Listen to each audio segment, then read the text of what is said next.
Hello, my name is Michael. I'm the owner of Change Cars and the host of the TV show All Things Motoring.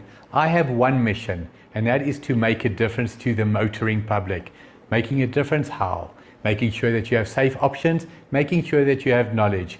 In that regard, it is my absolute pleasure and privilege to work with Alan Rosenmeyer of Motor Matters.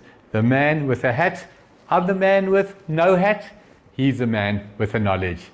Thank you for watching. Right, morning everyone. This is Will from Motor Matters, kicking off 2020 to a bang. This is take number 30 to get started on this, and so one's a little bit rusty after the long holidays. Today though, you find me behind the wheel of an AMG line Mercedes-Benz 200 A-class, or an A200. Let's put it that way. I did say I'm a bit rusty. This is a diesel. It's not an AMG, it's an AMG line. There's a big difference between the two. It's what everybody else is doing, so whatever. What we have: 110 kilowatts, 320 newton meters out of torque, beautiful 8-speed DSG box, absolutely fantastic with stupid close ratios.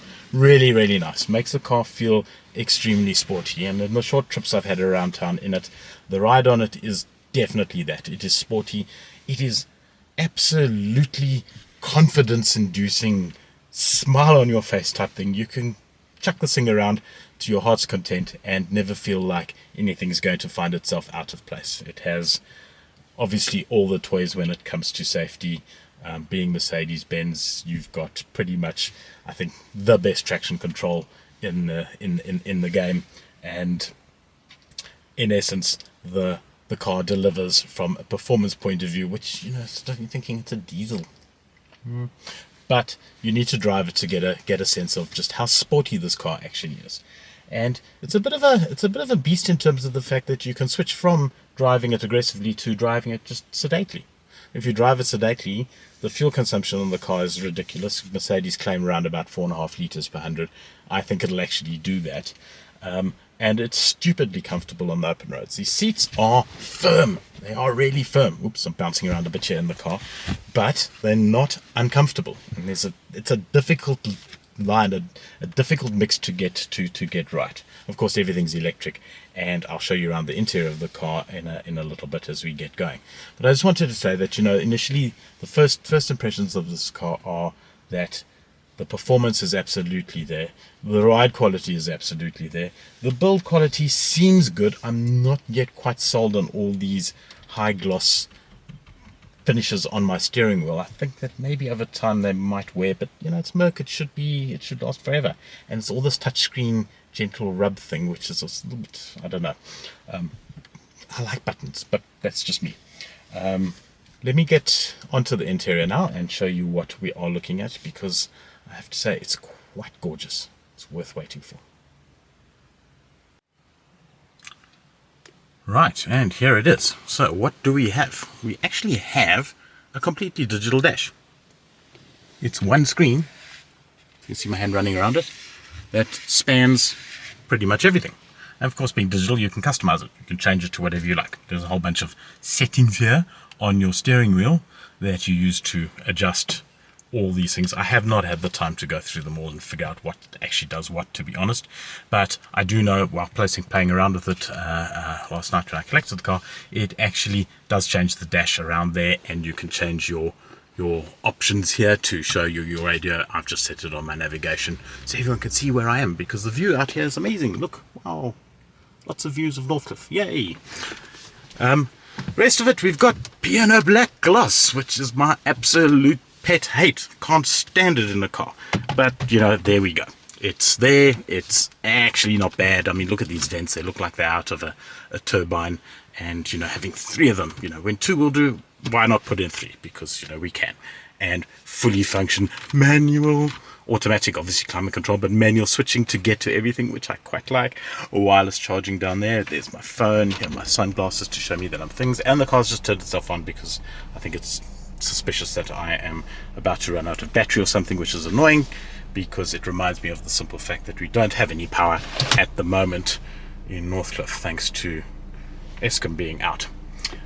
As you can see, nice little cubby hole, opens and closes. My phone is there for its wireless charging. We have USB, we have cup holders, which is where the key is, and we have this nice rubber thing here, which is actually quite cool for storing stuff such as, you know, glasses, because they don't fall out.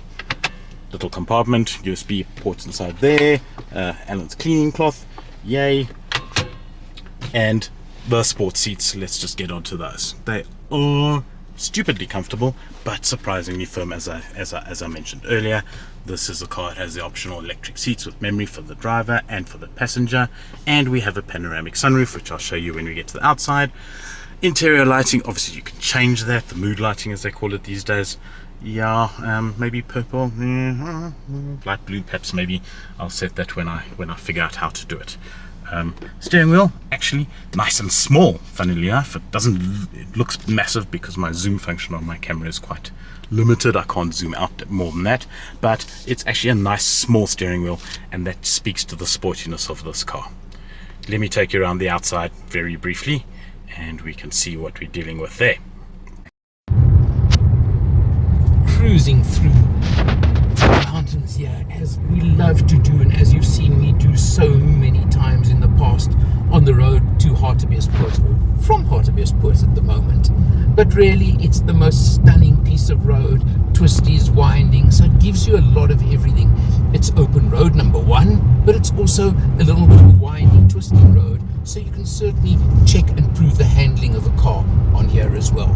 Now, the A-Class may be front-wheel drive, but I bet you only knew that because I told you. And the sedan version in particular, being that a little bit longer, I just think it's a classic Mercedes. It really is. And I'll bet you that this A-Class sedan is not much smaller than a E-Class, the W123 series, for example, of the 1980s, or something like that. It's probably virtually the same size.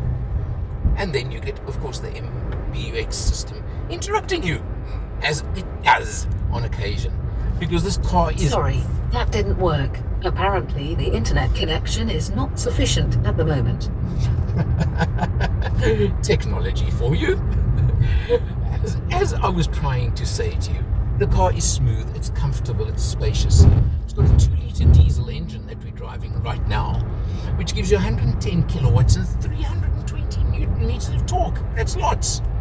And it drives the front wheels through an 8-speed dual-clutch automatic transmission. It's spec to the hilt. If you look across over here, you've got the now single piece across the front of the car, with obviously the instrumentation in front, the driver, and the infotainment screen to the center. But it's one big piece of glass across the front. It really looks good. The graphics are brilliant. Everything like that is excellent. My gripe, as always, I still don't like the stalk for the gear shift. That stalk over here on the right hand side of the steering column. Yes, I'm used to it by now, but I still hate it. So I've got to find something to gripe about, haven't I? But just overall, it is a Mercedes. It feels like a Mercedes. It feels like a quality, top-level executive car. And it really has that solid feel to it. And just that slight tilt upwards of the nose when you're sitting behind the wheel of this car, I think. The AMG line that we're driving as well, low down to the ground. It's a very low car, but it's not uncomfortable. The ride's not uncomfortable, interestingly. It's smooth. And just by the way, we are averaging 5.8 litres per 100 kilometers on this little cruise right now as well, which is not bad at all, is it? And I'm sure I could get it down further with a little bit of effort.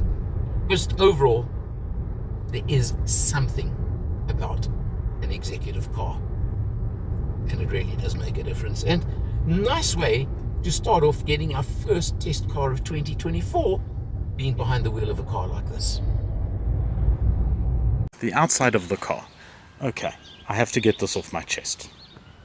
What does that remind you of? Yeah, it's a handsome looking car. Look at it. Wow. And you know, the A-Class used to be a very small little car. This is not a small little car. This is A-Class all grown up. And look at those views. See? I went to town to get some backdrop for the car because I think it's worth it. Look at those gorgeous mags. Absolutely fantastic. This is an AMG mag. You can't put an AMG line mag. It's either AMG mag or it's not. And as you can see, they're 225, 45, 18 inches. Grippy as hell. They actually feel a little bit more grippy than possibly the dimensions of the tires suggest. Lovely color. Nice sloping lines. And from the back, it is all Mercedes-Benz. Can't mistake that for anything else but. Let's just pop open the boot. Wow, not quite an automatic boot, but damn close. And do you know what? It's not massive, but it is quite deep. So I think you'd get an Allen in there. You might have to break him in two, but you'd get him in there. And a couple of his hats. So that's all good. And you just close this. Doesn't you see, you can have it as an optional power boot if you really want one on a boot on a sedan. Nah. Typical Merc exhausts, of course, at the rear, and we've got another hint of sportiness with our little vents at the rear for the cooling of the rear brakes. I have to say, brakes on this car, bloody amazing. You would expect it from Mercedes. You get it from Mercedes. And just completing the look of it. I suppose I should open the back door and show you the seats for the rear passengers. Let me do that. Certainly there's plenty enough in front for the front passengers, but in the rear, oh goodness. Yeah, look, see, I've got a tripod. God knows what Alan's left behind here. But that is plenty room in there. I'm actually going to climb into the back passenger seat there and just see how much room I have. Now this is interesting. From the outside there, it looked like behind the driver's seat, you weren't going to have too much room. But actually, there is a lot of room in here. Headroom maybe not quite so much. I can actually almost touch the roof with my head. So maybe big rugby players and things are going to have a little bit less. But with the passenger seat moved forward, you've got tons of room in there. So I think this is actually more than sufficient for this size car in this class. Very happy with the rear legroom. Alright, let's try and sum up this A200d AMG line from Merc. Let's get the bad news out of the way with first. It's 949,000 bucks. This is an A class. Small Merc, okay, it's the top of the line. Small Merc, but small Merc, big money. I'm folding my arms because I'm defensive, because the car has me conflicted. It's, I suppose, the problem that all the German manufacturers are facing is that their market share is being decimated because their pricing has just not kept par with where the market is, I think. And I know it's a premium brand, and I accept that it's a premium brand, you know. But I remember back in the days when your line managers and your mid-level office managers had the ability to buy a C-Class. That was the standard car. You had a C-Class or you had a 3 Series, or back in the day when Audi started getting going, you'd even have like an entry-level A4. And those days, I'm afraid, I think are long gone. And Merc has just been pushed up and up and up in terms of the income brackets. It's not a criticism. It's a case of where the car finds itself in terms of pricing. And you know, just on the A class, there's about 7 different variants you could buy, and the B class is probably about another 9. So I mean, the number of variants that the brand has on offer compared to others is just staggering. It's enormous. There's I think what they call model creep within all of the premium German brands at the moment. That is just doesn't make any economic sense to me. But I suppose that level, their customers specifically demand, I want this particular product, and I don't really care what it costs. So the 3-pointed star comes with, certainly in South Africa anyway, the cachet of being top of the pecking order. Admittedly, their rivals would never admit that, but you know, Mercedes has always had that sort of edge a little bit in terms of where they are. I think in terms of their positioning, and it's reflected in the car. And yes, you can't fault it. There's nothing wrong. It does everything well. There's a sense of quality to absolutely everything.